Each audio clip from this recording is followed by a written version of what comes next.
All right. Good evening tonight. This is the February 24th meeting of the Executive Nominations Committee. Happy to have a full crew here, and I think we have a quorum to go ahead and get started. Joined by our Vice Chair here, Senator Muse.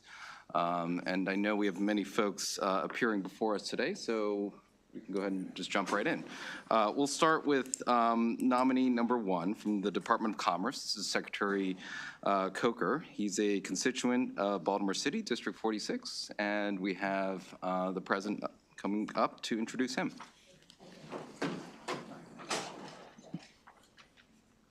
All right. Good evening, Mr. Chair, Mr. Vice Chair, members of the Executive Nominations Committee. It is my pleasure this evening to introduce the Honorable Harry Coker, Jr., a resident of the 46th District. As many of you all know, he formerly served with the Biden administration as the National Cyber Director, having previously worked for the CIA and the NSA. So when we had a chance to sit down and talk, I asked him, can you give me some of your experience and some of the things that you've worked on for this position? And he just looked at me and said, no. No, in all seriousness, that's not the case. He has been maintaining the country's secrets and on the front edge of international security, understands the dynamics of the growing needs of cybersecurity and the competitive advantage that we here in the state of Maryland have geographically and proximately for growing the next generation of world-class cyber institutions. And so his incredible experience will lead this state incredibly well as a next Secretary of the Commerce Department. And without further ado, would like to introduce Mr. Harry Coker, Jr. Thank you. Appreciate it. Good evening, President Ferguson, Chair Lamb, Vice Chair Muse, and members of the Executive Nominations Committee. Thank you all. And I also thank Secretary Edwards for helping me through the process. Thank you, ma'am.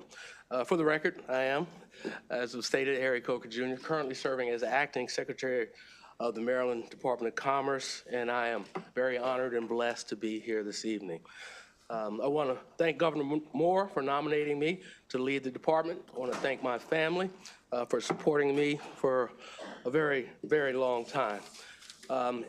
It has been clear to me for many years that our state, which has so much to offer and so many powerful assets, will not live up to its full potential without a competitive economy and meaningful, inclusive economic growth. As you all know, Governor Moore has been focused on making Maryland more competitive ever since he took office. And this does include making some changes to our tools and incentive programs. And it includes making a new strategic focus on key industry sectors, including quantum, artificial intelligence, innovative positioning, navigation, and technology, as well as computational biology, all the while continuing our unwavering commitment to Maryland's incumbent sectors. These are areas where Maryland is already strong and has the potential for major transformative growth in the years to come. I say this, and I believe this, as a longtime resident of Maryland. The Naval Academy first brought me here. I chose to raise my family here, and I spent many years living in Prince George's County, and now I live in Baltimore City. I'm very proud to be a Marylander, and I look forward to working with all of you to help make sure that Maryland wins this decade.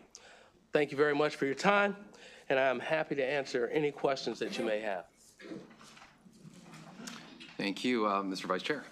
Thank you very much. I just wanted to say, number one, I'll be happy, and we're looking forward to your moving back to Prince George's County. That's the first thing. I need to put that out there. And secondly, thank you for taking the time to come, talk to me, and explain your role. I really appreciate that, and I wish you well. Thank you, sir. Senator James, followed by Senator Reedy. Thank you, Mr. Chairman. Nice to see you again, and I too thank you for coming by and speaking to me. And if you will just elaborate a little bit, we talked about the fact that we have these incredible assets around Maryland because of our proximity to Washington and just our key role, but we have a lot of military assets. And there are states, other states that have done a really good job of tech transfer and leveraging the brain power and budgets and innovation that is demanded of the military to keep pace with the world. But often those technologies then become very valuable to small and medium and large businesses. So if you would just address for a moment your approach to that, as I think Maryland is a little bit behind, and I've been working in that area for the Aberdeen Proving Ground, which is one of 4 mega bases, and steeped in research and development. Yes, thank you for the question. First off, with regards to other states doing things differently and in some cases better than the way we do it, one of our initiatives will be to take a look at best practices across a number of states that are allegedly doing better than us. We want to learn from them, and we want to apply those lessons that are applicable here to Maryland. More specifically, with regards to technology transfer from our government facilities, we need to work closely with our government partners to make sure that they know we are interested in that. I know during my time in the intelligence community that there are ways to do technology transfer, even from classified information. It can be declassified under the right conditions. So we want to energize that program.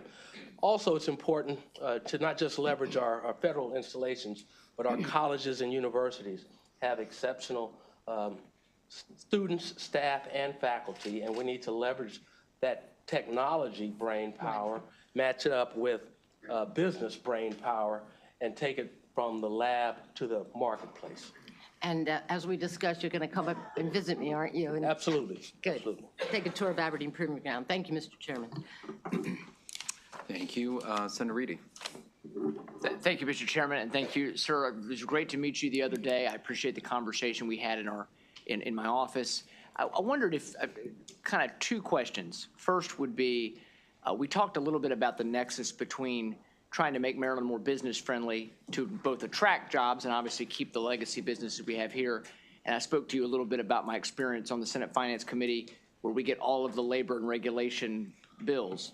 And I wonder if you could just talk, will you be able to be an advocate and have the Commerce Department interface more with Department of Labor and other associated state departments when they're considering rolling out regulations, fines, fees, so that we can be sure that it's the Commerce Department, whose job it is to help grow jobs, has a chance to look at that and have a voice, because I think those 2 things need to work together well. So I don't know if you could comment on that. Yes, I agree with what you just said, sir, and I commit to working with the other departments and agencies in advance of the rollout of regulations that may impact commerce.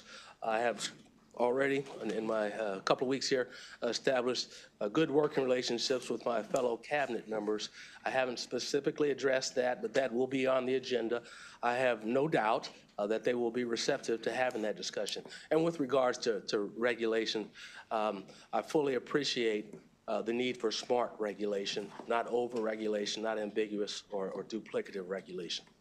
Thank you very much. And then my second follow-up question would be, we've talked a lot, the governor has, and all of us have, about the need to really make sure we're bringing in the kind of, setting the stage to get the kind of businesses that we're well set up for. And a lot of those are in the tech space, is life sciences. There's been a lot of talk about AI and quantum and all these things. But we have a real problem in our state right now, and that's energy. Access to energy, the cost of energy, and it's hurting businesses we have now. So I wonder if you could just talk about some of what your plans are to try to help address that, even though you're not the Department of Energy, but it impacts business directly. And that's correct. It impacts us directly, and that's why I will be a partner with Energy on this.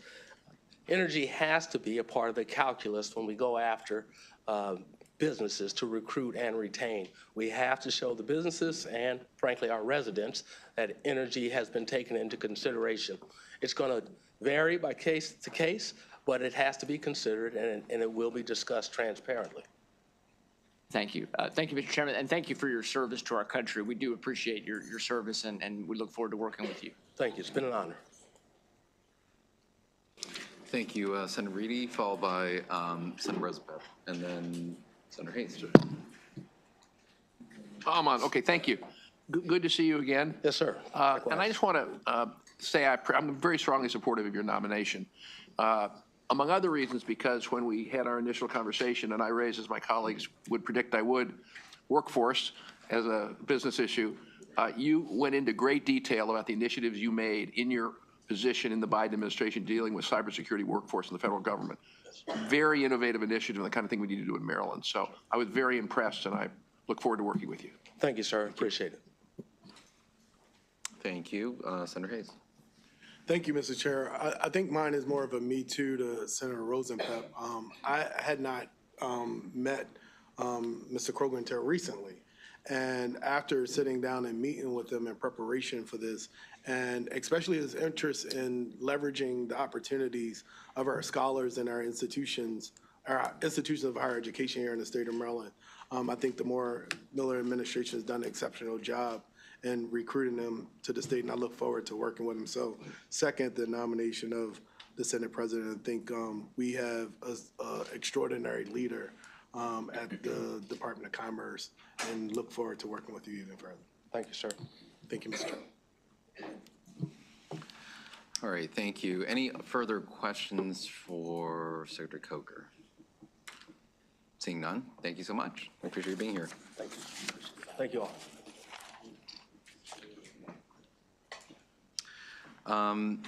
Next, we're going to go to number 2 on the list, which is the Commissioner of Correction. This is Mr. Phil Morgan. He's a constituent of District 1, Senator McKay. We're going to try to get some of the folks that have a bit of a distance to go first. Well, thank you, Mr. Chair. Thank you, committee. You know, just like a great dry cleaner, this nominee is a dependable, and he is always ready to press forward. It is a pleasure to nominate Mr. John Philip Morgan for the Commission of Corrections. Now, he has 46 years experience, starting in April of 1977 in the Department of Corrections. He has a laundry list of professional development, instructor experience, training, a slew of certificates have been obtained. And for these reasons, I strongly recommend Mr. Morgan, and I'm confident that he will serve with both integrity and dedication. Thank you. Thank you, Senator McKay. I appreciate the introduction. Good evening, everyone, and good evening. Where do you get to? President Ferguson? Oh, there he is. And who's missing is the Vice Chair. And to Chairman Lamb and Vice Chair Muse. It truly is a pleasure to be here today in front of the committee and an honor to be considered for the appointment for this position. I've enjoyed meeting with a lot of the committee members and give me an opportunity to learn who I am, and I appreciate that opportunity. I have been devoted, as already been told, as I'm a career employee with the Division of Correction, and the ambition to carry on that hasn't ceased in my years of service with the department. Also, I am truly humbled and deeply appreciative to the governor and Secretary Scruggs and Senator Edwards for having faith in me and the confidence to carry on this mission. So, and I would like to take this opportunity because of my years of service in this department. I tell you, my family have missed out on a lot, or I have missed out on a lot from them. So I want to thank my family for putting up with me and missing the birthdays, the holidays, and et cetera. So, and I want to personally thank, too, my work family who are here to support me as well. They are truly a blessing to have that I work with each and every day. They carry on the mission for me and truly are a support to me. With that being said, I'm happy to answer any questions that you may have of me. Any questions for Mr. Morgan? We'll start with Senator Smith. Thank you very much, Mr. Chairman, and good to see you again. Good evening. Likewise, sir. Thank you. Really do appreciate you stopping by and a good conversation we had. And I wanted we had a hearing in the Judicial Proceedings Committee on a bill that of the many things that falls under your purview or in your portfolio is the Women's Pre-Release Center. Yes, sir. Now, Senator Washington has been the sponsor of that bill and has been an advocate, a tireless advocate for that center for a long time. And I thought we had an interesting dialogue, and I wanted to see if you could just maybe shed some more light on the status of that, and then also just like give us some more context of which that's Absolutely. operating. So. Yes. Yeah, right now, last check is around 16,000, hovering around 14,000 incarcerated individuals in Maryland. Correct. The majority of whom are men. What's the differential between men and women? Approximately, today's, I did check the count today at the women's facility. There's a little over 600 at present. 600 women? Yes. Okay. So that leaves 14,000 something men. At least, yes. How many pre-release centers are there? And we talked about this a little bit. So there's a little bit of a difference in like the nomenclature of what a pre-release center is or what that process is. So are there any pre-release centers for men? There are not. There are No not. pre-release centers for men at all. What is that process then? So they're like pods, or tell me what happens when someone's got their pre-release plan and they're ready for reentry? What's happening? So what we have right now, we have 5 facilities that are labeled as pre-release, minimum pre-release. So there isn't any standalone structures that are designated as pre-release for men. They are all combined. As I said, there are 5 throughout the state of Maryland that we have. We have one in Washington County. Central Maryland is in Carroll County. Dorsey Run is in Anne Arundel, Eastern Shore, and Baltimore that we have right now. So, all right, so for like 14,000 people, you have 5 centers that are around, it's not centers, but 5 facilities that are used to help facilitate the reintegration process. So for women, how many of those similar locations are there for women? there aren't any at this present time, other than we operate a women's pre-release unit within the Maryland Correctional Institution for Women right now. And today's count, we have 87 women who have been identified as pre-release status. Is there something called like a Fresh Start program, or like, what is it called? It's the That is honors correct. program? Yes. What is the Project Fresh? What is the Project Fresh? It's fulfilling reentry services before going home. So that is a project that was formed numerous years ago. What they've done is identified a specific wing within a housing unit where these women live. They have remodeled it, made it quite conducive for the pre-release status, for programming, reentry services, social work services, and preparing them for going back into society. So it's a nice unit. Mr. Chairman, if I could have one more. All right. Thank you very much for the context. So now to the crux of the issue. We've passed bills to create a women's pre-release center, allocated money for the specs, to understanding of the site location, and then creating the physical architecture to kind of figure that process out. So to date, as of this month, February the 6th, the Department of General Services had solicited for the architecture and engineering phase of the design phase for the women's pre-release facility. And with a closure of March the 11th for those bids to to come up with a engineering firm that will be designing the facility.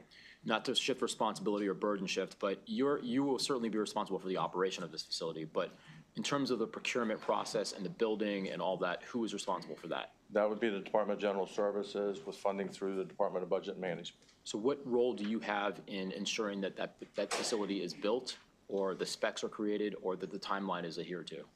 Again, that I have to move that towards DGS.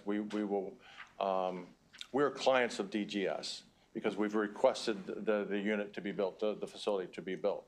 So with that being said, we will work with DGS when it comes to the operation points, that's when we will be coming involved with it. Comes into the security, the programming, reentry skills, everything that was outlined in the bill. I have reviewed the initial bill. So, yeah, we will come into play with that as a team. We will put a team around it. And it's similar to what we did back when we built NBCI in Cumberland. So when that was designed, then we came in for the operational end of it, the staffing of it, identifying any needs to ensure the incarcerated individuals have what they need. Yes, thank you very much. I'm looking for pressure points. So I just want to understand who's responsible for moving this project along. And so I appreciate it. It looks like I have another direction to go in at the moment. Thank you. Thank you. Thank you very much, Mr. Chairman. Thank you. Next, we have Senator James, followed by Senator Croza, and then the Vice Chair. Thank you, Mr. Chairman. Actually, my Chairman Smith asked most of the questions I was interested in, so I just want to make a comment that I really enjoyed meeting you. And when I looked at your resume, your whole adult life has been steeped in this department. You've served everywhere. You've done almost every job there is to do. So I do know you come with incredible experience, broad and deep. And so I look forward to working with you very much. Oh, very nice. And it was a pleasure talking with you, too, and spending the evening with you. Thank you. Thank you. Thank you. All right, thank you. Senator Croza. Thank you, Mr. Chair. And Mr. Morgan, I've appreciated our meetings at ECI in my district. And you'll recall we've had very serious discussions about the staff shortage, tying that to safety. In our last meeting with the Secretary back in the fall, Secretary Scruggs talked about moving forward with localized hiring, that there's a pilot project now, I believe, in Western Maryland, but that the department was looking at that localized hiring to bring that to ECI and was very interested to know the timing of it. I know next weekend, I know we are in Western Maryland next weekend, and the end of the month, we come back to Hagerstown for that. And I think followed that, and I'll send you the exact date when we're coming back to the Eastern Shore for the hiring event again. So we monitor that closely with the hiring. Well, it wasn't just the event itself. My understanding is it was actually the process and bringing that hiring so it was more local at ECI. So my understanding is that I was going beyond having a job fair, that we were talking about the actual process. And I can tell you, our folks in the Somerset County Commissioners and others are under the impression that that's being localized. Okay. I know HR is back in the facilities. We have moved the Human Resources have moved back in to answer any questions that they have from that. As far as localized, I will get you the information because I know we're in Somerset. We're meeting tomorrow with the county commissioners, and I will have further conversations with the secretary, and I'm sure that would be outlined during that meeting. I've given a heads up. Yes, oh yes, I know. Okay, thank you. Yeah, thank you. We'll go to the Vice Chair, followed by Senator Hayes, and then Senator Sidnor. Thank you very much, and thank you for coming and seeing us and talking to us. In our committee, we heard some testimony relative to a bill that we have that deals with solitary confinement. Yes, sir. And the stories that we heard were horrific, and we heard them from family members, and we heard those stories from those who actually spent time in solitary confinement. They spend many days, long days. They can, as I said, long periods of time in solitary, and for some small infractions like disrespecting an officer, being in an argument with an inmate, infractions that in many of our opinions did not require solitary confinement, because that's the worst of the worst, and it should be for those, that we consider the worst infractions. What's your take on that? what have you heard about that? And relative to our bill, what is it that you think can be done about those concerns? Thank you for that question. Solitary confinement is not used in our policies. It's restrictive housing is what we would prefer to use that, if that's okay. Restrictive housing, what we have done is we look every day because that is a challenge. We know what's going on elsewhere in the United States with those reductions. And if first and foremost is we do everything we can to keep our staff safe and the other incarcerated individuals. So for those who have the less serious crimes or violations that have been committed within the facilities, our facilities and our administrations are working on various different programs and talking with some of my colleagues this evening. And we know that there is peer recovery, one of the latest ones that we have, where actually other incarcerated individuals are trained to work with the incarcerated individuals within the facilities. And some of those are actually working with those individuals within the housing units of restrictive housing to work with them to get them off less violence, committing crimes within our facilities. And that's pretty much what we try to target is those that have committed the violent acts. But for those who have less charges, I know our case management teams are going to the housing units. They are taking workbooks down with them, working with them for anger management, thinking for a change. Those programs are all set forth for those incarcerated individuals to try to get them off. I know right now that our psychology team is working with those individuals that they could be removed from psychology and put into a different housing area to work with them, that some of those individuals actually want to be behind the door. They feel more comfortable. They feel protected.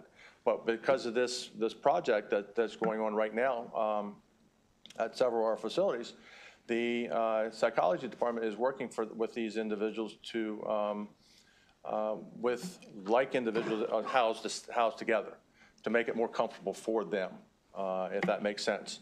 So it is continuous. We don't stop looking for ways to reduce our restrictive housing. We've even used to date, over the last couple of years, we have, most of you know about the tablet program that we have going on within our facilities, where incarcerated individuals are actually issued a tablet. And part of those tablets are learning tools that will help them for education. There is some entertainment, but we try to target those that are that need educational and different ways of thinking, not so violent, I guess you call it. But that's our number one goal, is to keep everyone safe, first and foremost. Thank you, and thank you, Mr. Chair. Thank you. Thank you. Senator Hayes, and then Senator Sidnor. Thank you, Mr. Chair, and thank you. Unlike my other colleagues, we haven't had a chance to meet, but I hope, and it's definitely not due to any lack on yourself, and so I appreciate you reaching out, and I hope that we'll get a chance once we reach the final disposition of your nomination. But earlier you had mentioned the solicitation for the pre-release center done by DGS. I'm unable to locate that on Maryland Marketplace. So I'm hoping, as a follow-up to this, if you could share that solicitation that DGS Be happy to send it to currently you. have, that would be great. I'll be happy to. Yeah, it's supposed to, it had gone out to EMMA February the 6th for closure of March the 11th. So it is to be on the marketplace now, yes. Got you. But I will send it to you. And part of that procurement process, is really initiated by, as you said, the client. So how long has the department been working on the scope of work for DGS to come to a procurement for that project? So as I said initially, this was an unfunded mandate bill that came out. There were no funds appropriated for it when it was put forth. over time. I'm thinking it was fiscal year '23 when we first got some funds to go through looking at this. To date, as of 2024, we have $9 million appropriated to take us through fiscal year, I think, 27. And that $9 million is for the design and engineering phase of that. So I know October of 24, the letter was sent from DPSCS to DGS to request the engineering phase, design phase of the building. Right. So, but the $9 million appropriation was appropriated when? Last year, 2024. In the 2024? I think it was, So that was yeah. FY '25? So I know that the $9 million is for the design and construction management. Now, the construction management is part of those design teams that will continue through the duration of the building of the building. So. Gotcha. So as a follow-up, and when we meet, hopefully we could have that timeline kind of. Would love laid out. to. I greatly appreciate it. Absolutely, Thank you, sir. Mr. Chair. Appreciate it. Thank you. Senator Sidnor. Thank you very much. And similar to Senator Hayes, I don't think we've met either. But just had a couple of questions. It seems within this state, there's always this battle between how we view institutions like the one that you're intending to be the commissioner of, rehabilitation versus punishment. I'm more on the side of rehabilitating because most of the people who are going in are going to be coming out versus, I mean, I think it's punishment enough that you're being incarcerated. But would you mind talking a little bit about how you view those two? I believe the same as you. Okay. Rehabilitation has been part of my life, my whole life, because I was raised in corrections. And my father was one of the very first vocational shop instructors at the Maryland Correctional Training Center in Hagerstown, which prompted me to come to work for the same reason. And although that didn't travel that path, but the rehabilitation is if. And I urge anybody to tour our facilities, and I mean that wholeheartedly. And why I say that is if you come see and you'll see the activities that go on within our facilities with regarding to rehabilitation, our school programs, our vocational shops, workshops, it's continuous. It doesn't stop within our facilities. And that has been the goal of corrections for a very long time. Punishment, they've already been punished by the judge, by the courts, because they sentenced them to the prison. So it's not viewed as you come to prison as a punishment. It's come to work to rehabilitate those who are incarcerated under our care, and then to work through the reentry programs that has been initiated to get them back out the door, and to give them job opportunities that can go forth. And that's exactly what we do, and that's what we believe in. I wouldn't be here standing in front of you if I did not believe that, sir. I believe 100% in rehabilitation. And one of the programs that I believe that used to be operated under the last secretary was, and I don't recall the name of the program, but it was landscaping opportunities for incarcerated individuals who were going into cemeteries that have been overgrown and the like. To my knowledge, that program had been paused or stopped. Was under COVID, but we do have landscaping crews that are out working now. They are. Matter of fact, for those who want to know, in the women's end of it, we do have women details that actually work with landscaping crews. Also with the governor or the mayor of Baltimore has a program that has been initiated within Baltimore that women go to as well and work in the community. So as I said, we have 87 incarcerated women right now to date that are at the pre-release status. So for that going out, our men are still doing landscaping crews. That has still running. The pause may have been under COVID at the time because that did happen under Secretary Green. Okay. So, but it's, yeah, we're. And the last question I had, my colleague with Mr. Coker, he had asked about business, about him in his role talking with the Department of Labor. The Vice Chair had asked about restrictive housing. And NJPR, I believe there was testimony that a number of the people who are being put into restrictive housing, they have mental health challenges. So whereas someone who doesn't have those types of challenges, restrictive housing is going to get you to act differently. But if you have those mental health challenges, it's not necessarily going to be having you act differently. Sure.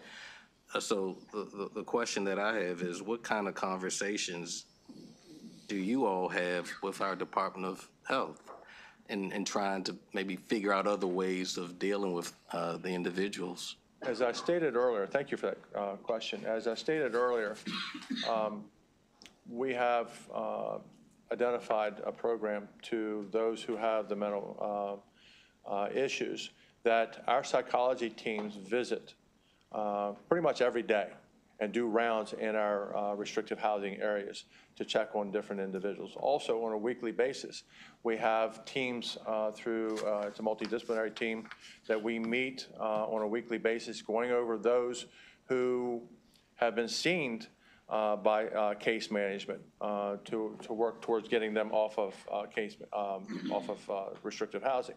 So those come in, and then we, well, when I was a warden, set and we discuss that on a weekly basis. They review those who they've seen, and sometimes it's anywhere from 15 plus that we're seeing that week. And then what are we going to do? What do they need? What are their needs? What can we do for them?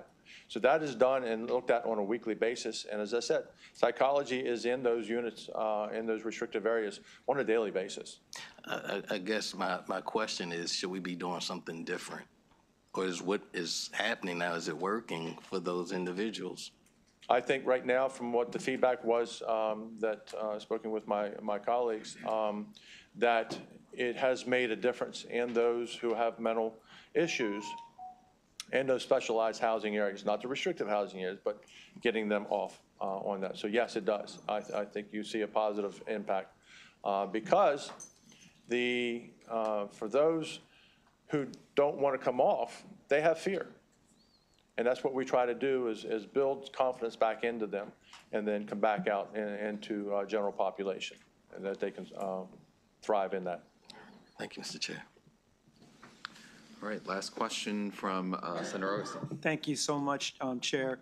Thank you, Mr. Morgan, for meeting with me. I'm grateful for that. Thank you so very much. During our meeting, well, there's two things. One, I felt like Senator Hayes asked a question about the women's pre-release program. Mm-hmm. How long ago, what year was it that we first, the legislative intent for us to have one? What year was that? I think it was fiscal year 21 that the bill came out. My memory serves me right. Okay, so it was fiscal 21 was when we believe passed so, the legislative intent in order to get this thing moving. According to what I've reviewed in the history. Okay, fantastic. Mm-hmm. As I asked for during our meeting, I asked to get a more clear picture from you all in writing. I haven't yet received that. You have not yet received it No, I yet? have not yet. Okay. So I would I will really check be with the- looking yes. forward to getting that so we can get a real good, clear picture of what's happening there, sir. We have that. We Okay. can get that to you, sir. Thank you very much. Yeah, you're quite welcome. Thank you. Last question from Senator McCray. Go ahead. First, thank you, Mr. Chair. And I just wanted to clarify one thing. You told my colleague to the right that the first appropriation that we made as a respective body was fiscal year 20. We requested last year in October, we requested to solicit. That's when we had the funding, the first notable signs of funds that were appropriated from the Department of Budget Management. Yes, sir. I just wanted to clarify, we could do this offline, but I'm looking at the budget cycle from 2 years ago, and I can see that we made a $3 million appropriation. The first appropriation was not last year. It was, I can see one that's here 2 years ago that we made, and it specifically says Women's Pre-Release Center provide funds for the design of the new pre-release unit. I will for have to women. research that because the information I have is the $9 million was recently funded. Yeah, So, but I'll be happy to look at that. I'm just No, I telling believe you. Okay, Yeah, all right. thank you. All right, seeing no further questions, thank you so much, Ms. Murphy. We appreciate you being here. Thank you all. Thank you. Appreciate your time. All right, we're going to skip around a little bit because there's some folks that are coming back from an event in Montgomery County. We have some folks who have district night. And so we're going to go next to nominee number 10, Senator Beidel's constituent. This is Ama Frimpong for the Hate Crime Response and Prevention Commission. And I know we've broken the 7-minute rule that Secretary Edwards gave us, but I think all the senators hopefully have gotten all their questions out for the prior 2 nominees. You all should have an easier time, hopefully, at this point.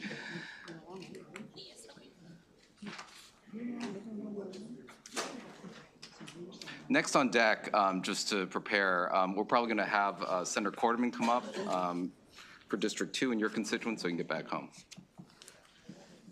Senator Beidel, go ahead. Thank you very much, Mr. Chair. We have district night tonight, so I appreciate you taking me a little ahead. So I just want to introduce Ama Frimpong Hauser, if I said that right. And she's fairly new to my district. Her resume still says Hyattsville, but she lives in District 32 now. And she's done really great work with CASA, with the 20-person legal team. And before that, Capital Area Immigration Rights, and was a senior attorney in the detained adult program. So she comes to us with really great experience for this, this appointment, and thank you very much for hearing her. Thank you very much. Good evening, Senate President, Chair Lam, Vice Chair Muse, members of the EXN Committee. Thank you for having me here today. And thank you to the governor for the chance to serve the state in this way. I'm happy to take any questions that you have. Any questions for this nominee? All right, seeing none, thank you so much. We appreciate you being here. Thank you so much. Have a good evening.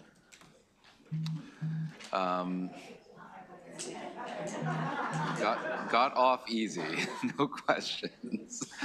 To mention, all the questions came out already. Senator Quarterman, we'll have you come forward, and you have a constituent, Ms. Paige Hargett from District 2. This is for the Maryland Agricultural and Resource-Based Industry Development Corporation Board of Directors, better known as Marbitco.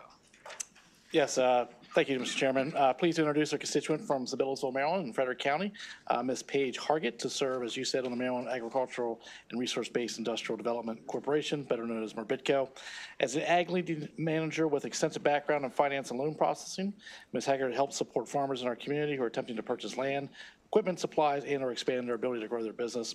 Mrs. Hargett herself comes from a farming family, as her farming family started Scenic View Orchards in the late 1800s. She's a 7th generation participant in the farm's operations. Both Frederick and Washington counties are strong agricultural and farming communities, and I'm honored to recommend Ms. Hargett to represent our area on this board. Thank you. Thank you, Mr. Chairman, Mr. Vice Chairman, and committee members for having me here this evening. I want to truly thank Governor Moore for the appointment to the Marbitco Board of Directors. I'm very honored to be here. Marbitco's mission is so important, especially with respect to helping young and beginning farmers to get access to capital and credit. During my career, I've been pleased to work with Marbitco on a number of occasions and their great staff who do an excellent job. So I look forward to helping to ensure that Marbitco carries on with its very good work moving forward. And thank you again, Mr. Chairman. I'm pleased to answer any questions you may have. Any questions for Ms. Hargett? Seeing none, thank you so much. Thank you. Appreciate you being here. Next, we're going to go to Senator Michael Jackson, who was last the last time, so we'll have you come forward this time or a little earlier. We have one of your constituents, Monica Pena, from District 27 for the Correctional Training Commission. Thank you very much, Mr. Chairman, Mr. Vice Chair, and members of the Executive Nominations Committee. For the record, Senator Michael Jackson, District 27, on behalf of tonight's nominee, Ms. Monica Pena, who serves as a captain for the Prince George's County Department of Corrections. She's currently the commander of the Special Operations Division, where she oversees regional processing, emergency response team, the Honor Guard, and the K-9 unit. She served in other capacities as well of command, including Internal Affairs Division, Mr. Chairman and members of the committee, in my capacity, in my former life, but my capacity of understanding what the commission is looking for, Ms. Pena, her career is in line with what the Correctional Commission needs. Someone who understands the rules, someone who understands justification for necessary use of force in our correctional facilities, someone who believes in professional development, and someone who understands that her commitment to the profession that she's in has a life outside of the facility that she works in. So with that, I offer you Catherine Pena. Thank you. Good evening, everyone. I would like to thank you for this opportunity, and I'm honored to be nominated for this position. Governor Moore, Senate President Ferguson, Executive Nomination Chair Lamb, and Vice Chair Muse, and as well as the committee. I'm happy to answer any questions regarding my nomination at this time. Senator Croza. Thank you, Mr. Chair. Ms. Pena, thank you for your service. Just one brief question. What are your expectations of serving on this commission? I'm going on 18 years of being a part of corrections, and it's really, truly my passion. Training is a critical instrument in creating great correctional professionals, and I hope to just pass on my passion to our up-and-coming staff that get hired, as well as maybe changing a little bit of our senior staff to help them understand how the trends in corrections are constantly changing, and just help them be better professionals at it. Thank you. Sure. Any further questions for Ms. Pena? Seeing none, thank you so much. We appreciate you being here. Thank you so much.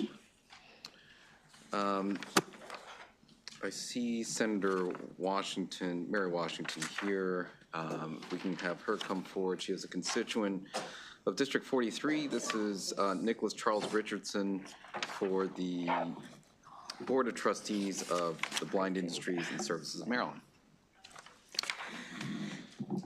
Hello, colleagues, and Senator Mary Washington here to represent and to ask for your favorable recommendation of my constituent Nicholas Charles Richardson. He's a resident of Towson, and he lives in the 43rd District in Baltimore County. He's a dedicated community leader with a proven record of service. He's been nominated to join the Board of Trustees for Blind Industries and Services of Maryland, where he will serve a 3-year term. He's going to continue his term. In addition to this nomination, Nicholas currently serves as president of the board of the Foundation for Baltimore County Public Library, and his leadership underscores his commitment to enhancing community support, advancing access to cultural and educational resources, and championing the needs of the visually impaired. I give you Mr. Richardson. Thank you. I'd like to thank Senate President Ferguson, Chairman Lamb, Vice Chair Muse, and thank all the nomination committee, and to thank Governor Moore for proposing this nomination. Any questions? All right, seeing none, thank you so much. We appreciate you being here. That's great. That's great. Great job. We will next go to, I see Delegate Attar here. Sorry. It's okay. Minor slip up there. Dahlia, Delegate. Senator Attar, District 41, your constituent, Mr. Craig Roswell for the State Ethics Commission. Well, thank you, Mr. Chair, Mr. Vice Chair, and honorable members. This evening, I have the pleasure of introducing Craig Roswell, a nominee for the State Ethics Commission. Craig's extensive experience in commercial litigation, business and insurance law, and his deep understanding of legal ethics, his commitment to the community, and proven track record of professional excellence are just a few reasons why Craig is an exceptional nominee for this position. He has been recognized for having the highest standards of professional skills and ethics, and therefore, without further ado, I present Craig Roswell for your consideration. Thank you. Good evening, Senate President Ferguson, Chairman Lamb, Vice Chairman Muse, and the committee, those I know and those that I don't know. Thank you for having me here. I'd like to thank Governor Moore for my reappointment, and I'd be remiss if I didn't thank Lieutenant Governor Miller, whom I also served on with the State Ethics Commission when she was there before she decided to resign to run for office. So I am happy to answer any questions about my nomination. Any questions for this nominee?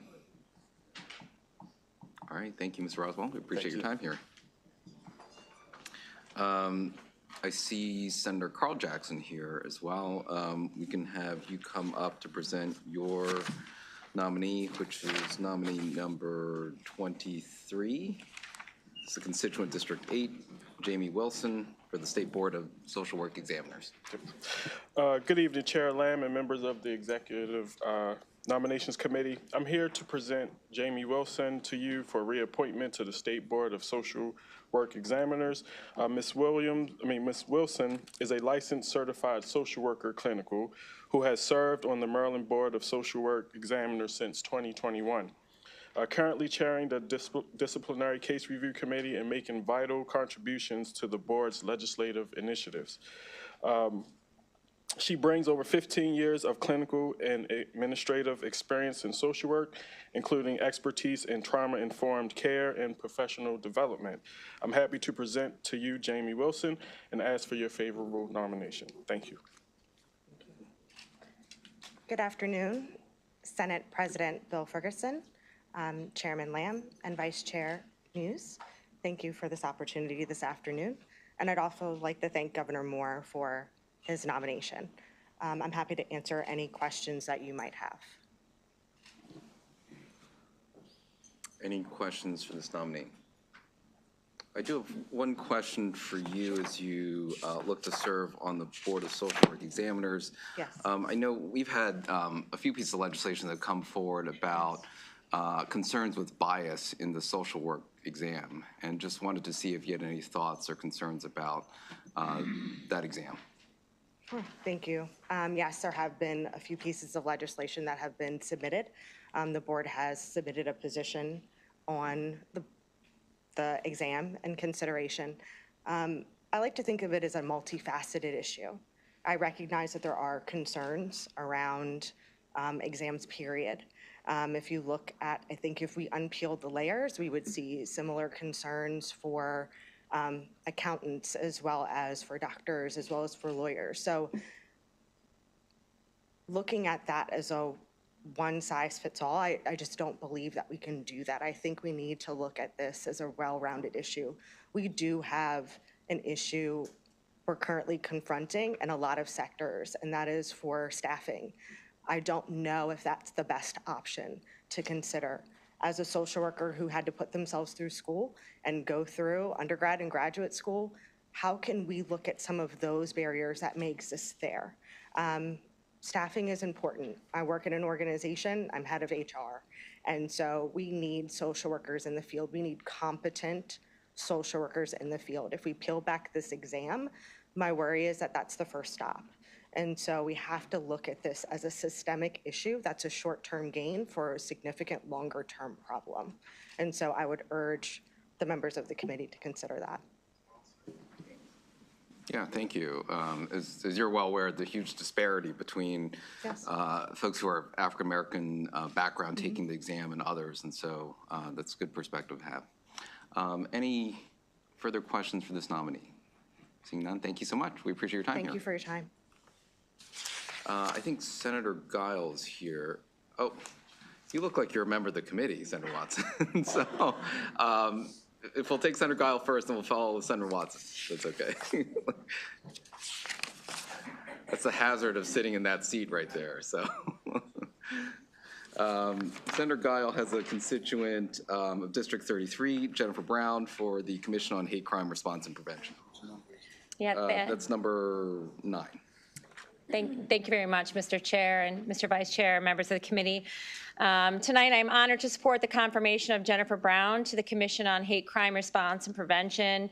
She has an extensive background in developing innovative training programs and public education campaigns, in particular on the Anti-Stigma Project, and also with her role on the State of Maryland Transformation Project.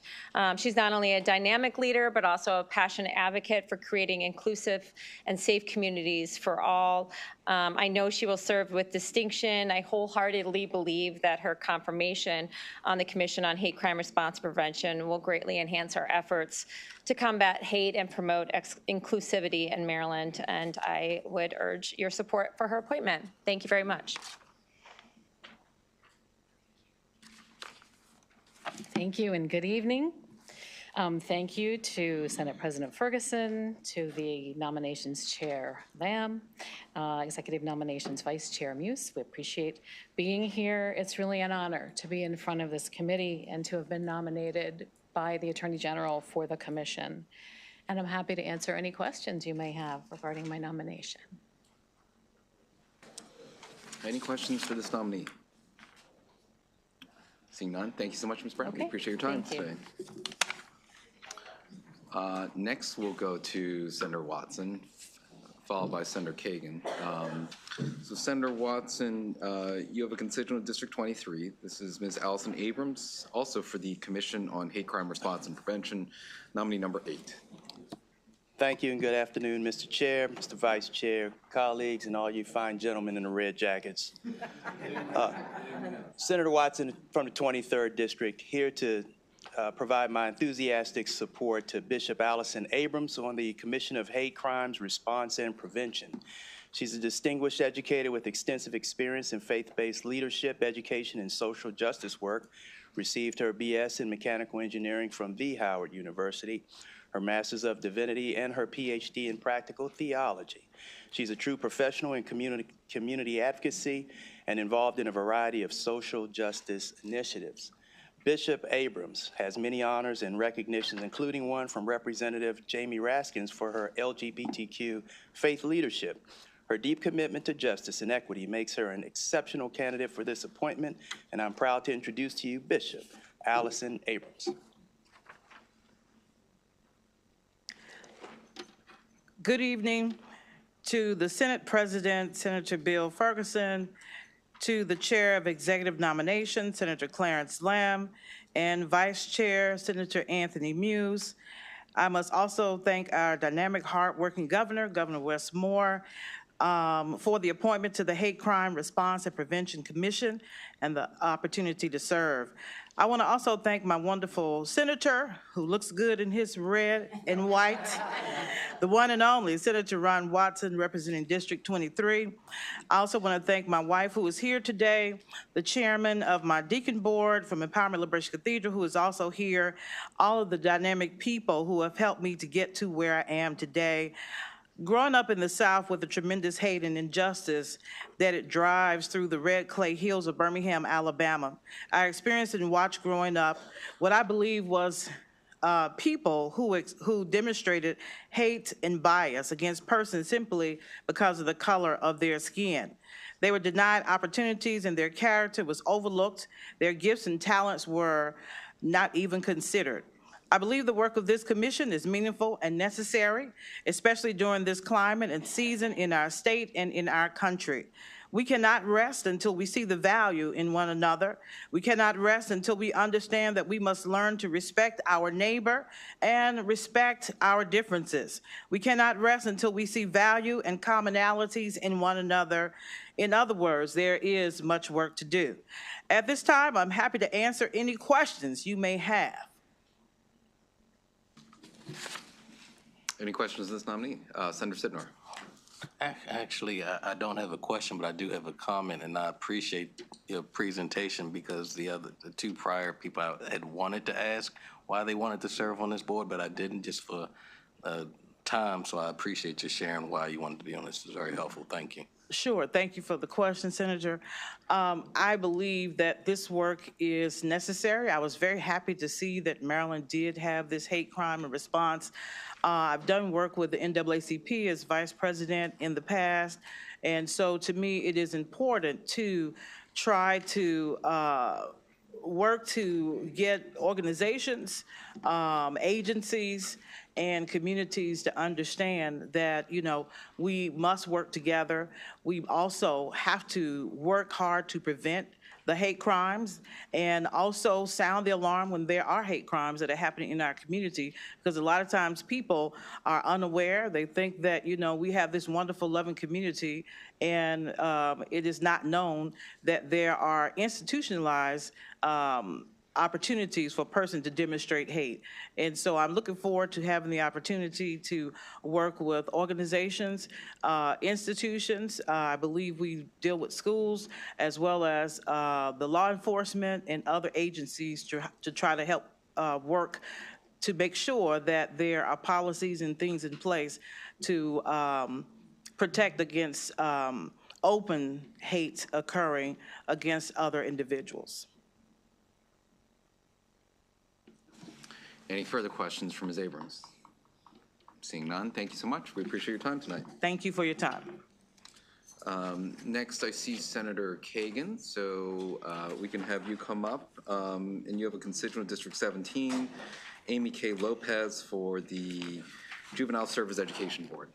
Thank you so much, Mr. Chair. Colleagues, for the record, Cheryl Kagan, very proud to be the senator for Gaithersburg and Rockville. I am here just delighted to brag about my Gaithersburg constituent, Amy Lopez, who is going to be a huge asset to the Juvenile Services Education Board. I also want to give a shout out to Tisha Edwards and her whole team for identifying talented people who bring expertise and as well as diversity of thought and experience. Amy Lopez has a 21-page resume that details all of her experience, her passion for juvenile justice, her publications, and her education. She has an undergraduate, a master's degree, and a PhD. She's won a lot of awards and has worked in DC, in Texas. She's here now. She is an educator at George Washington University, and in DC, she worked on college and career readiness with the Department of Corrections, and I thought that said it all. So I think she's going to bring a lot to this organization, and I am delighted to present her to you for your consideration. Thank you. Thank you, Senator Kagan. Good evening. I'm going to get all the names right. Senate President Bill Ferguson, Executive Chairman Lamb, Executive Vice Chair Muse, and committee members. I just wanted to thank you and Governor Moore for this opportunity to serve. I'm happy to take any questions. Senator Carrozza. Thank you, Mr. Chair, and thank you. I was also going through the resume and trying to catch little glimpses of picking up. My question, given the challenges we've been having in the Department of Juvenile Services and with juvenile issues across the board, given your experience, are you in a position that you would be able to use your judgment and have some independence that if you need to speak to the secretary one-on-one or the governor's staff one-on-one, that you will candidly share your observations and recommendations? Yes, I don't have a problem being candid, and also just have, I can't believe it's been this long, but 40 years of experience now. So that experience and expertise, I think, would lend itself to being able to see if our desired outcomes are aligned with the current practices, and if not, what are we doing about it? And if that's not happening, I don't have a problem at all bringing that to the forefront. So I'm hearing that you would be willing to make some recommendations that you may have to be a little bit assertive if you were to change course in that department. If that's called for, absolutely. Thank you. You're welcome.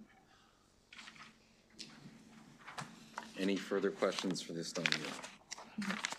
Seeing none, thank you so much. We appreciate your time tonight. Thank you. We are going to go next to nominee number 3. This is a constituent is Senator Hayes for District 40. This is Mr. Brian Hawley for the Blind Industries and Services of Maryland Board of Trustees.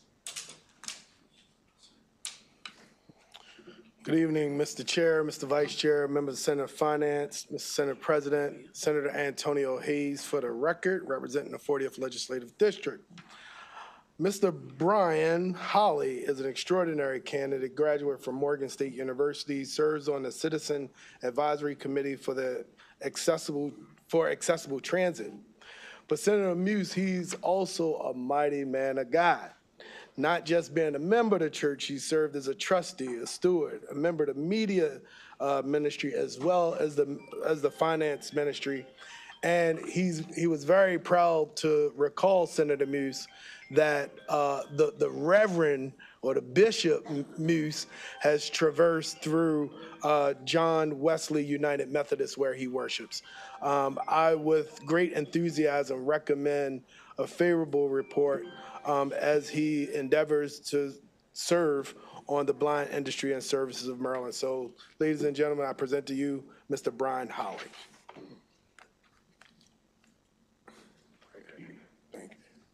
Thank you, Senator Hayes, for those kind words, sir.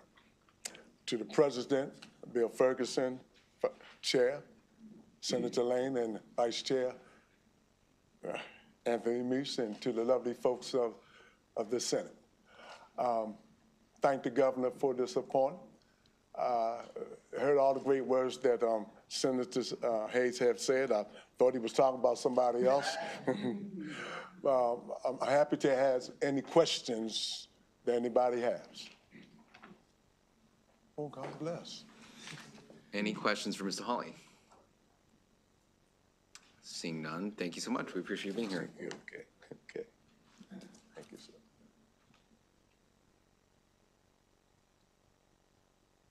We're going to now move to number 4, Neil and Gina Molick, and for the Blind Industries and Services of Maryland Board of Trustees, and our Senator Lamb will introduce her. All right, thank you, Vice Chair Muse, members of the committee. It's my pleasure to be able to introduce Neil and Jana Malik for consideration for appointment to the Board of Trustees to the Blind Industries of Maryland. Ms. Malik has a bachelor's and a master's in human development and has extensive experience working in agencies providing services to individuals with disabilities, including as the Director of Development Disabilities, the Development Disabilities Agency in Kent and Caroline County for 10 years. Her education experience will make her a true asset to the Blind Industries and Services of Maryland. Thank you so much. And with that.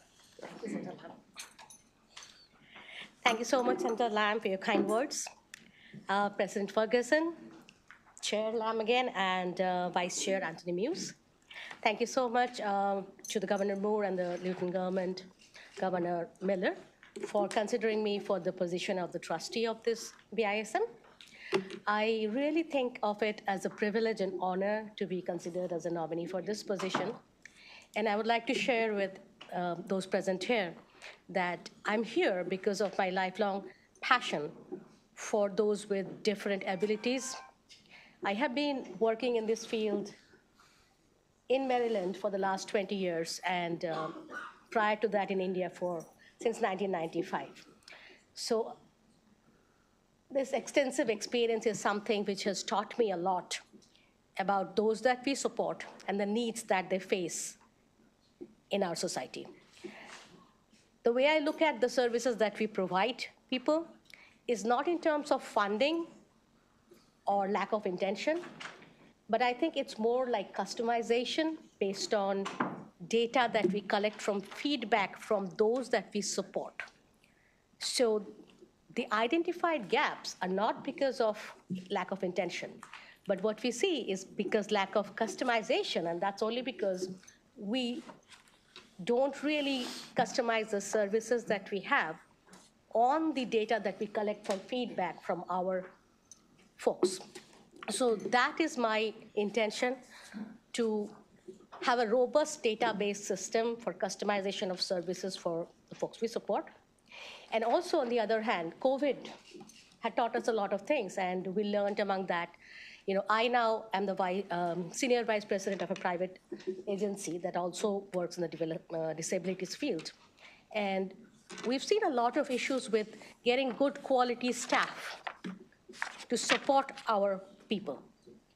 And COVID has taught us a lot in terms that we had to really innovate and be creative in how to train staff from a wider pool of candidates and how to create interactive models which not only give staff the skills, but also the soft skills, knowledge, soft skills both, to work with those that we support. So it's a two-faceted thing. I'm really excited to have the opportunity. I'm privileged and looking forward to working with BSIM. Thank you. And I'm happy to take any questions if you have any. Okay, thank you very much for coming down and for your willingness to serve. Are there any questions of the committee, from the committee? Seeing none, thank you very much for coming.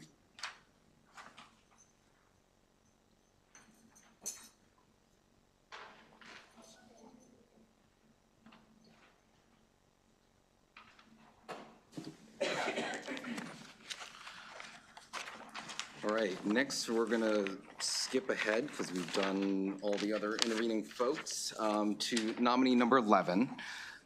This is a constituent of Senator Rosapep in District 21, Michael Gray, for the Commission on Hate Crime Response and Prevention.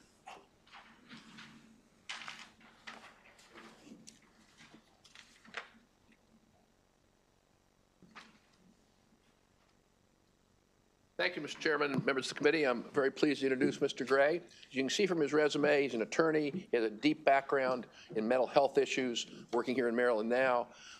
Very qualified for the commission. I think he'll make a great contribution. But I want to add what I think is the funnest fact. We talk about how people are leaving Maryland because of high housing prices. He moved here 2 years ago. So some people are coming to Maryland. Mr. Gray. Thanks, Senator. Thank you, Senator. Thank you, Mr. President, Chair Lamb, Vice Chair Muse, members of the committee. I want to thank the Moore administration for supporting this commission and for the Attorney General and his staff for getting this list of nominees together, working with the secretary of this committee and staff. Pleasure to be here, happy to serve if confirmed by the Senate, and happy to take any questions. Any questions for Mr. Gray? Senator Sidnor. Serve on this commission. Great question. So as Senator Rosapep pointed out, I spent my career advocating for people with mental health conditions and their families and the communities that are impacted by mental illness. Most of that has been advocating for more access to mental health care services, state, local, and federal level. People who experience hate crimes, who experience crimes of prejudice, are over 25% more likely to develop mental health conditions than the general public. On top of that, anyone living with a serious mental illness is far more likely, almost 3 times more likely, to be the victim of crimes than the general public. So that's keeping the mental health conditions in that population as part of this conversation on hate crimes is why I asked to serve. Any further questions for Mr. Gray? Seeing none, thank you so much. We appreciate you being here tonight. Next, we have 2 constituents from Senator James. We'll start with nominee number 12, which is Vicki Jones, also for the Commission on Hate Crimes Response and Prevention.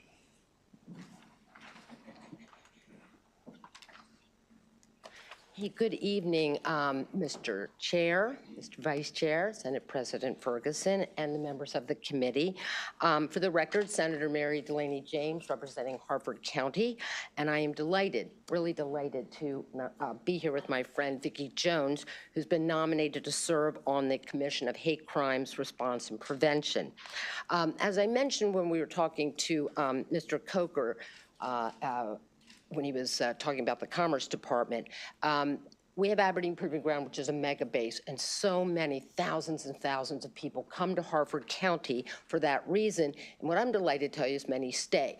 And Vicki's parents were brought to Harford County because of their relationship with Aberdeen Proving Ground, chose to stay. So Vicki, most of her formative years were in Harford County, and she was in Bel Air.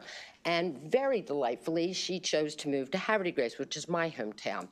I met Vicki for the first time when she was ascending to the presidency of the local NAACP. And she did this with great aplomb.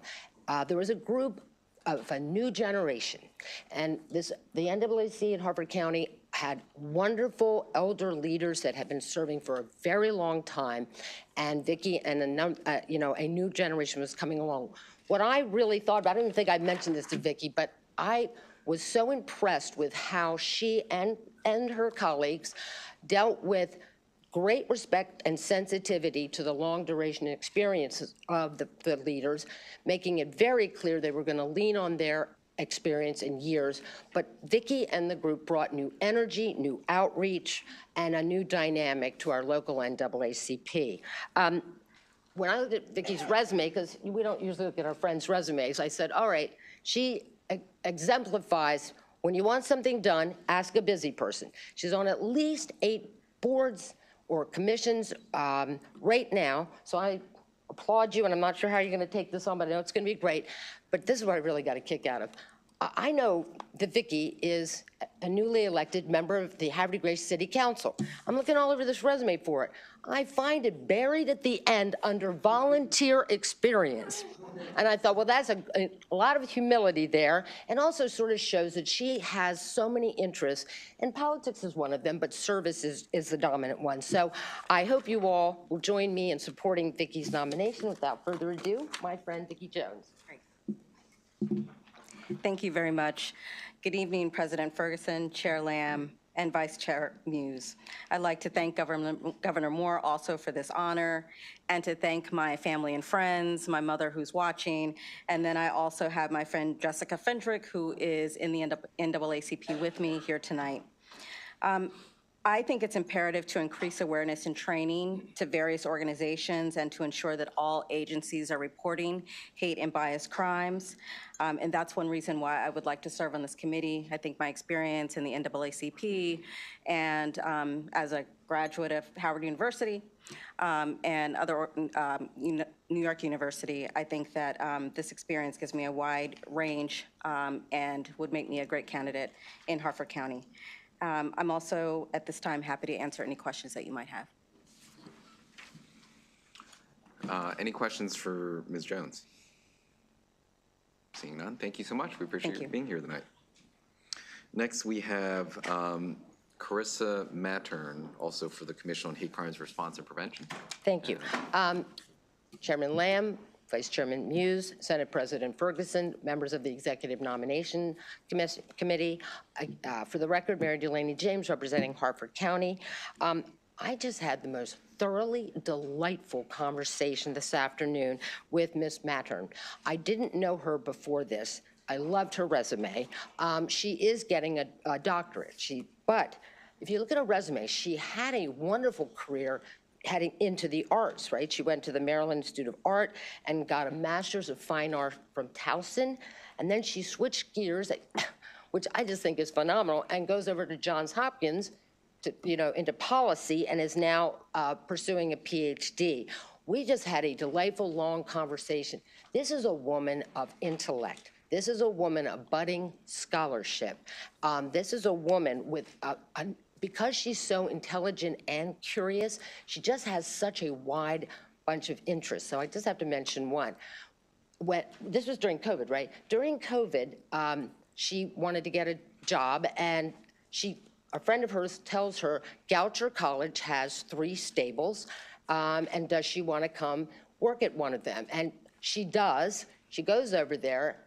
She makes a great impression, and they donate and give her a fabulous horse, which she's now caring for and riding in Harford County, which just gives you a sense of, all right, horses and art and policy. And if I can mention it, she and I were talking about what should her dissertation be about, and she's got a lot to choose from.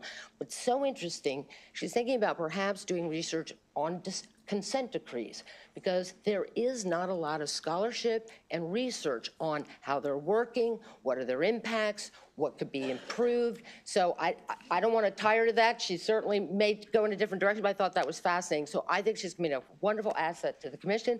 Without further ado, Ms. Mattern. Thank you, Senator. Thank you, Senate President Ferguson, Executive Nominations Chair Lamb, Vice Chair Muse, and the committee. It's nice to see some of you. Again, it's been a while since I've been in Annapolis. And thank you to Governor Moore for the opportunity to serve. I also want to thank my husband who came down from Harford County with me today, my mother and grandmother who are watching, and my colleagues at the Baltimore Mayor's Office of Equity and Civil Rights for always supporting me through my many ventures, including my horse. Right. His name is Monster, by the way. Yeah. And I'm very happy to answer any questions that you have. Well, she was the chief of staff for Senator Washington. I meant to mention Yes, that. I was. So, Senator Mary. Washington, sorry, yep. So you have a monster horse. I do. He's very large. Yes. All right, thank you so much. Seeing no further questions, we appreciate your time this evening. Thank you. All right, we are going to proceed to nominee number 14. We are going to bring up Deborah Miller, who is actually a resident of the District of Columbia. So I will go ahead with the introduction of you. And this is also for the Commission on Hate Crime Response and Prevention. Pleased to be able to introduce Ms. Miller, who has over 3 decades of extensive reporting experience. And I believe this experience in hearing and reporting important stories will be helpful to supporting the work of this commission. Most recently, Ms. Miller worked for the past 2 years as the Director of Government Relations at the JCRC in Greater Washington, and this will bring important perspective to the commission. With that, you may proceed. Thank you, Chairman Lamb and Senate President Ferguson and Vice Chair and members of the committee. That resume is a little outdated, but that's okay. I've been in this role for 4 years. Started January 6th, 2021, so a bit of a famous date for when I was hired at the JCRC, and have enjoyed my work tremendously. I'd love to, have a magic wand and say there's no hate of any group, but that is not happening. So thus the mission to have Maryland be a state where there is no hate continues. And I advocate not only on behalf of the Jewish community, but all Marylanders who are having to deal with hate. Can I answer any questions? Senator Feldman, followed by Senator Zucker. Add that although you said she lives in D.C., she actually, until recently, lived in District 16, Montgomery County, and has done an excellent job, in her current role. So I think she'll make an excellent addition to the commission. Thank you. Thank you. For 22 years. So blame my husband of 29 years for moving. Senator Zucker. Thank you very much, Mr. Chair. I've gotten to know Ms. Miller quite well. I think she'd be a tremendous asset to this commission, and I third the recommendation by the chair of the Triple E Committee. Thank you. And Senator Croza. Thank you. I was really interested in your experience at JCRC with this particular commission, and I wanted to ask you if you had any views on when Israel was attacked and how it was perceived at certain academic institutions in the United States. Did you have any thoughts on whether any of those academic leaders should have maybe stepped up and said, let's deal with factual information here? It's been very complicated on college campuses. I graduated from one of them. That was a hotspot, Columbia University. But I think on this commission, we're not really dealing with that per se. I work on the engagement community, and it's very important for us to engage with everybody and on the different stands on this issue, whether it's hate, whether it's anti-Semitism that bleeds into anti-Israel rhetoric. But we have an incredible engagement and education and law enforcement subcommittees. You haven't met. I'm working very much now with Adila Sharif, who's been a tremendous asset, and she's in the Muslim community. So I don't want to sort of. I appreciate that, and you led with engagement, but I think there's an education piece, and I think in your role, in your experience that you're in a position that, we should put factual information out there. And that should be at a leadership position, whether it's this commission or in these academic institutions. 100% agree with you, and we do have an education subcommittee, and we all work together. I think there's about 5 or 6 subcommittees. I will also say that at the JCRC, number one, what we do is we condemn anti-Semitism. We condemn anti-Israel hate. And I think that, that is something that is ongoing, and the massacre of 1,200 innocent Israelis and others on October 7th is something that's, very concerning, but we're not dealing with that per se. And we're always working to condemn hate. And then the other most important part, the other is what the JCRC does, and what I think I've brought to the committee thus far is the importance of education. Right. So you condemn it when you see it for any community, and I think Jews are just the beginning. We've had hatred for thousands of years in other communities, and I think that education plays a huge role in the JCRC. We are nonstop. Our education division has tripled because it's so important for us to get out there and tell the story and tell the facts. I appreciate your using your experience. Thank you. Thank you. Any further questions for this nominee? Seeing none, thank you so much. We appreciate your time tonight. Thank you so much. Next, we'll bring up Mr. Gabriel Moreno, who is a constituent of District 13, and Senator Gazzoni. Senator Gazzoni is in another meeting, unfortunately could not be here, so I'll go ahead and introduce Mr. Moreno. And he did, Senator Gazzoni did send a letter, and I'll go ahead and read that in part. I'm pleased to recommend Gabriel Moreno to serve on the Commission on Hate Crimes Response and Prevention. Gabe is an attorney who currently works for the Luminous Network for New Americans, where he leads initiatives to guide immigrants through programs and services to allow them to access community resources and opportunities. Before that, he spent 8 years as a senior attorney at Kids in Need of Defense, where he provided direct legal representation to children affected by federal zero tolerance and family separation policies.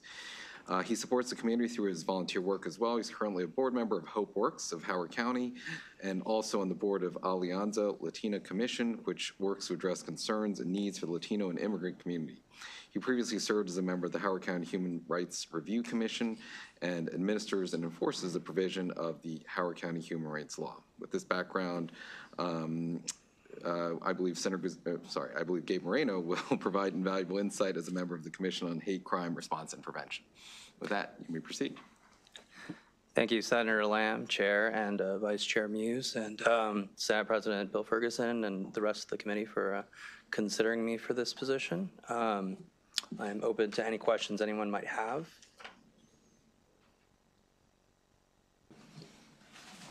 Any questions? Senator Sidnor. Why would you like to serve on this commission? Why would I like to serve? So, as was shared, I've been working in the immigrant population, with the immigrant population for over 10 years.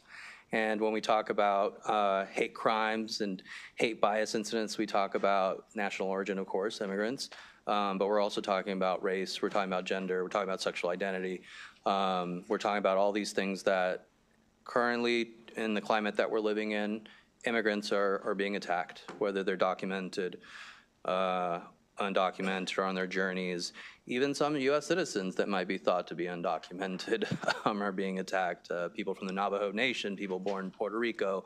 So for me, it's one of those things where I believe in knowledge is power. A lot of the work that I do is doing what's known as Know Your Rights presentations, where I talk to various different types of communities.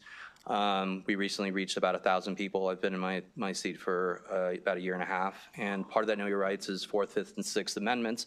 But I also talk about hate crimes and hate biases and connecting them with the portal on the state level, and then as well as in individual counties where I'm speaking in. So we're in Howard County, but we also go to Anne Arundel, Montgomery County, Baltimore County. I was recently in Baltimore City, Brown Memorial Presbyterian, where I met with a couple other immigration nonprofits and spoke to the community and answered questions about, what is that's happening out there throughout the throughout the state and throughout our communities and throughout the country. So, yes, thank you.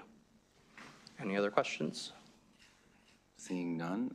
Just wanted to second the nomination. I know Gabe has been a strong leader in Howard County, been doing phenomenal work, and so I've known him for many, many years.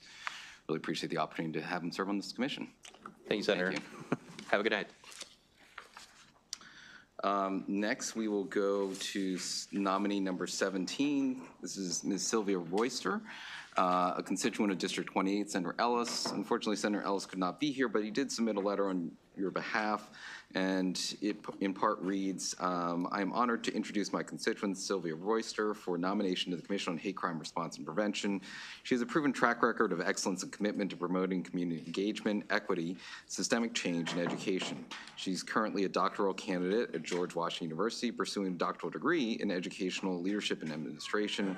She has over 26 years of experience in public education and currently serves as the Director of Educational Partnerships at the College of Southern Maryland, collaborating with Southern Maryland school districts in outreach and recruitment for underrepresented groups. Ms. Royster has demonstrated commitment and skill to support the Commission in improving Maryland's response to incidents of hate using her background in education, institutional change, and community engagement. And if confirmed as a member of this commission, her professional background and passion for equity and justice will prove invaluable. Thank you for considering her for nomination. You may proceed. Thank you. Good evening, Senator President Ferguson and Chairman Lamb, Chair Muse, and thank you to all the committee members this evening. And thank you very much to our Governor Moore for this opportunity to serve.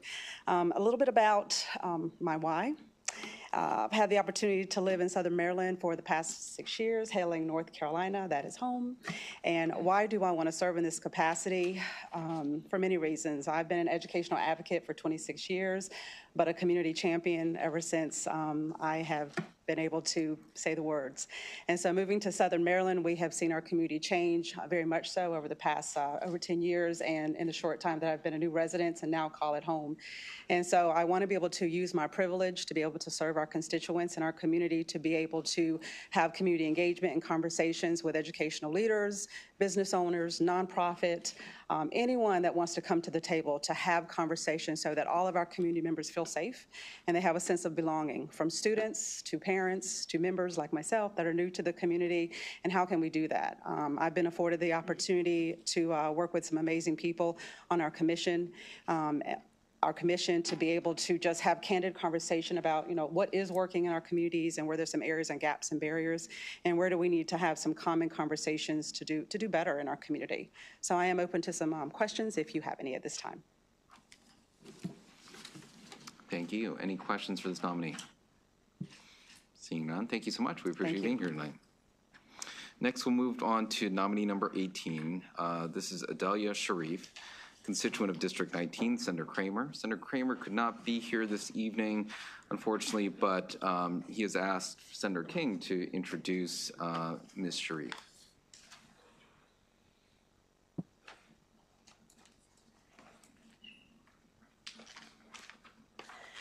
Thank you, Mr. Chairman. This is a special honor for me. I'm kind of glad Senator Kramer's not here because I get to do this. Adelia Sharif is a very, very active member, not just of District 19, but the whole Gaithersburg, Laytonsville, you name it, she's in that area. And her nomination to the Hate Crimes Response and Prevention Commission is just on spot for her.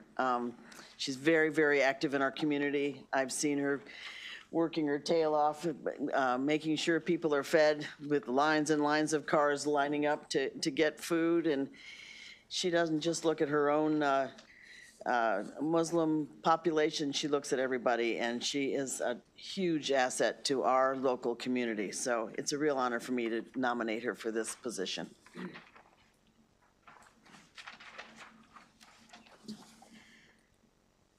Good evening, Senate President Bill Ferguson, Executive Nominations Committee Chair Senator Lamb, Vice Chair Senator Muse, and members of the Nominations Committee.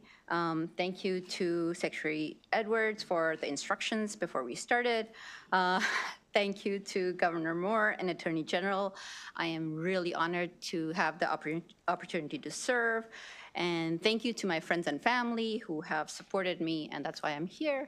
I'll answer the question of why, so that we have that taken care of. I live in Montgomery County, have forever and ever, but I have been the target of hate. Looking as a visible Muslim woman, hate does follow you even in a county like Montgomery County. So one of the problems that I had was when I was faced with hate, where do I report it? I did not know. I'm an educated person, very active, but I did not know and I did not report it either. So I am on this commission so that I can educate the rest of the community, the rest of the marginalized communities, not just mine, the Latino community, the African American community, on how to report hate. So that's why I'm in the engagement committee, part of the hate commission, so that I can figure out ways so that we can educate the communities. Please, if you have any questions. I had 7 minutes.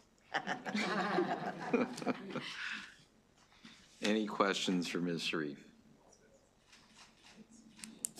Seeing none, thank you so much. We appreciate your time tonight. Next, we'll go on to Draver Singh, a constituent District 15, Senator Feldman, also for the Commission on Hate Crime Response and Prevention. Okay, thank you, Mr. Chair, colleagues. Draver Singh is here, again, as you just pointed out, for a spot on the Hate Crime Response Prevention Commission. Interesting background. When he was at University of Maryland, College Park, was a volunteer on the American Sikh Caucus Committee, where he worked to address various policy human rights issues impacting Sikhs worldwide. Then went on, graduated with a bachelor's degree in criminal justice from the University of Maryland. We served as vice president of the Sikh Student Association. And I'll just note, now he's a local business owner. He was a co-founder of a leading nonprofit that provides educational, employment, legal health, and social services to the Sikh community. So with that, Mr. Chair, I'll present our nominee, who I am actually just meeting right this second. So I'd say more, but I would be fibbing a bit here, okay? Thank you, Senator Feldman. Thank you and good evening to Chairman Lamb, Vice Chairman Muse, and esteemed committee members. As a practicing Sikh who wears turban, I have firsthand experience with hate crimes and bias incidences. I understand the fear and frustration this causes, not just to the individual, but the whole community. I have seen how marginalized communities navigate these challenges, and I have worked to foster dialogue and understanding and support for community members in spaces such as gurdwaras, which is our places of worship, or community centers. I see the commission as a bridge between community policymakers and law enforcement, ensuring that hate crime response is both effective and informed by real community experiences. Many victims of hate crimes, especially in immigrant communities, don't report the crimes to law enforcement due to mistrust or fear. And I believe that strengthening outreach in places of worship and cultural centers can help build trust and improve reporting mechanisms. One of my key motivations for this, actually, I don't believe that the trust building process has to be in formal events. I don't know if Senator Zucker remembers, he used to play volleyball at the Gurdwara in Silver Spring, so with my dad. So small informal events like that can help foster that trust amongst communities, so that immigrant communities feel no pressure to report and don't have fear in reporting to law enforcement. I'm happy to answer any questions that anybody has for me. Any questions for this nominee? Seeing none, thank you so much. We appreciate you being here tonight. Thank you. And we are going to proceed next to nominee number 22. This is for the Maryland-Ireland Trade Commission, Mr. Christopher Fresh. He is a resident out of the state of Maryland, so I will go ahead and introduce him to the committee. So pleased to be able to introduce Mr. Christopher Fresh for the Maryland-Ireland Trade Commission. He's a senior VP and senior advisor to the CEO of Emergent Biosolutions, where he supports the company in navigating the challenges that come with bringing pharmaceuticals to market. In addition to several other key roles at Emergent Biosolutions, he also serves as the VP for Global Governmental Affairs. In that role, he supported international business and regulatory efforts related to the global pharmaceutical market. These experiences will be essential to the work of this commission as the commission works to increase global impact of our state. With that, you may proceed. Thank you. Good evening, and I'm mindful that I'm probably one person left before you guys get to finish up. So thank you for the opportunity. Senate President Ferguson, Chair Lamb, Vice Chair Muse, members of the committee. Want to thank the governor for this appointment. I also want to thank my wife, who's joining me tonight, who came down with me. And with that, I'm happy to entertain any questions that you might have. Senator Sidnor. So on our sheet, it says that you're a resident of Florida? Yes, sir. How does this commission meet? I mean, D.C., Virginia, I kind of get Florida, though? So I am a resident of Florida. I work out of Washington, D.C. for the last 16 years. I've been headquartered out of there, and we're headquartered out of Gaithersburg, Maryland. Okay, thank you. Sure. What's the All right. temperature there? I'm sorry? What's the temperature in Florida? It's a lot better than it is here. I'm going back with you, yeah. Unfortunately, I'm here in Washington for a while, so I'm stuck here with the same weather. Okay. Senator Cruz.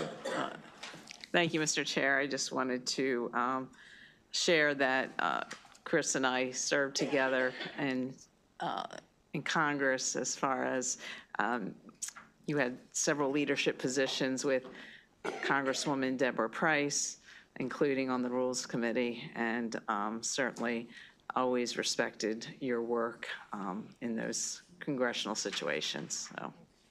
Well, thank you. It's very nice to see you. Obviously, your former boss, Dave Hobson, was a mentor and someone who shaped a lot of people as a young staffer on the Hill. So it was a pleasure to get to work with him and with you in the Ohio delegation. Any other questions to this nominee? Thank you so much. Yeah, the obligatory green tie for the Maryland-Ireland Commission. So hope you and your wife are able to enjoy Annapolis this evening. Have a great night. Thank you. And that brings us to the end of the hearing piece. If you give us a second to pause, we're going to move into voting.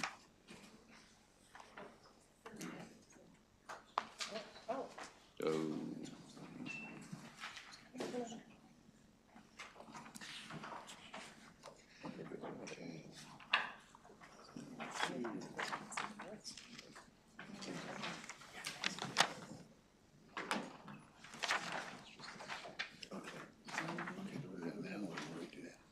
are we ready to?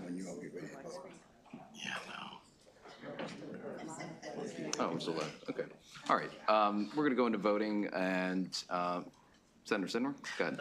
I just wanted to make one comment. A number of the people who were nominees before the Commission for Hate Crimes and Response and Prevention, they were thanking the governor for their nomination, but they were actually nominated by the Attorney General's office. I just wanted, in case anybody's listening, just to put that on the record. Thank you. Any other comments? If not, I'll entertain a motion from Senator Muse. Yes, thank you very much. We would like to hold number 2, and also Mrs. O'Malley wasn't able to come, and hold 16. And with that, make a motion to accept those. Okay. As well as the state and local nominees that did not have to appear. And we have a second? Okay. All those in favor of moving forward with the nominees with the exception of number 2 and 16? Any opposed? Seeing none, thank you so much. We're adjourned. We'll be meeting next week as well. We don't have. You registered no? I said no. Hold. Not moving number 2 forward. Oh, okay.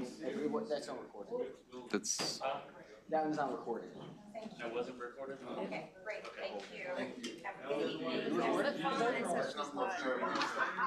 but it's not a recorded vote. Oh, right, we didn't. I respond well to shoves and kicks. I'm the least important person. oh, we're not meeting next week, sorry. We're not meeting next week. We aren't? We're still working on content.